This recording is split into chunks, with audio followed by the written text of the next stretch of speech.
I did an unboxing video on this about a month ago, which never went up. I did promise it, but I never put it up. That video will be up at the same time as this video. This is the CapSense CY3280-MBR, or Mechanical Button Replacement 3 Evaluation Kit by Cypress Semiconductors. It's a good little board. I have enjoyed using it. It is, as you can see, it's kind of big for what it is. But this is just an evaluation kit, not a developer kit. I believe the developer kit is more compact, I guess. It's about 3 inches, or 7.6 centimeters, by 2 and about 5/8 inches, or 6.8 centimeters. It interfaces with I2C to all kinds of devices, or it would if I could get it to work right, which is largely due to my own shortcomings, not due to the board's shortcomings. I'm just having trouble with the programming side of it. It has 4 capacitive touch buttons and 1 proximity sensor, which we'll get to in a second, and it supports water tolerance, which means it won't, or it shouldn't have false readings, and it should be able to sense through water. This kit works out of the box. I've done a bit to customize it a little bit. I made it so that the lights, the LEDs underneath the buttons, toggle as opposed to just lighting up when I touch them. That way you can see them. There we go. It's powered on. It's that easy. I'll bring it up closer to the camera. And it's very responsive. Of course it's not being responsive. Okay, there we go. It is very responsive. It lights up very quickly. One problem I have with it is the proximity sensor. It does work most of the time, but sometimes it gets false positives, and it doesn't like to sense. I also can't get it to sense further away than about that much, as you can see. It gets about yay close, but before it senses. So maybe 2 inches. Which is fine, I suppose. But overall, it's a good board. The software, EasyClick 2.0, is a little bit unintuitive. I didn't have too much trouble learning it, because it isn't complicated, it's just not intuitive. I don't know if that makes any sense. But,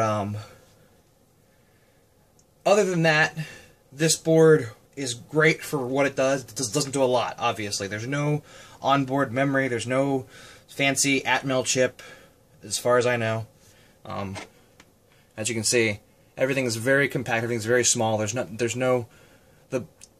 believe that's a buzzer. I haven't figured out how to use it yet.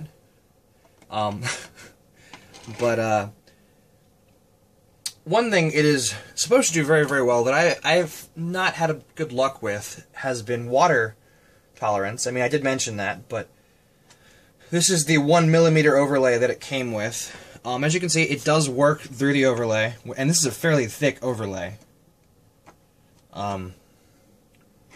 So that's rather impressive. Now, if you put water on it, though, with this included water dropper, notice the button's lit up, and they're not supposed to do that, actually. I do have the water tolerance turned on in EasyClick, and I'm not sure if I'm supposed to turn that off to get water tolerance, but whatever. But you'll notice the buttons do sometimes work even through the water. I do mean sometimes, not all the time. I did put a lot of water on, though. But if you ever used your cell phone in the rain or after washing your hands and not drying them well enough, you know that capacitive touchscreens do not do well with water. This does a little bit better than most touchscreens I've seen.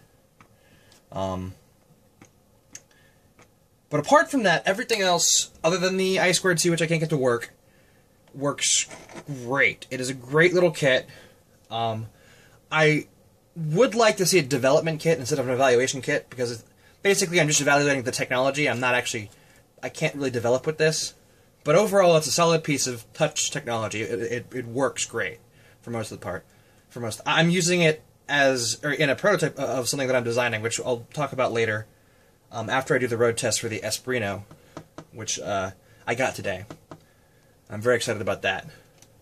I was also very excited to get this, just haven't been able to do anything with it because it's not working with my Raspberry Pi. I mean, as you can see, I don't have a T-cobbler, so I just have to make do. So yeah, so it's not the board's fault that I can't get it to work right. It's more my fault.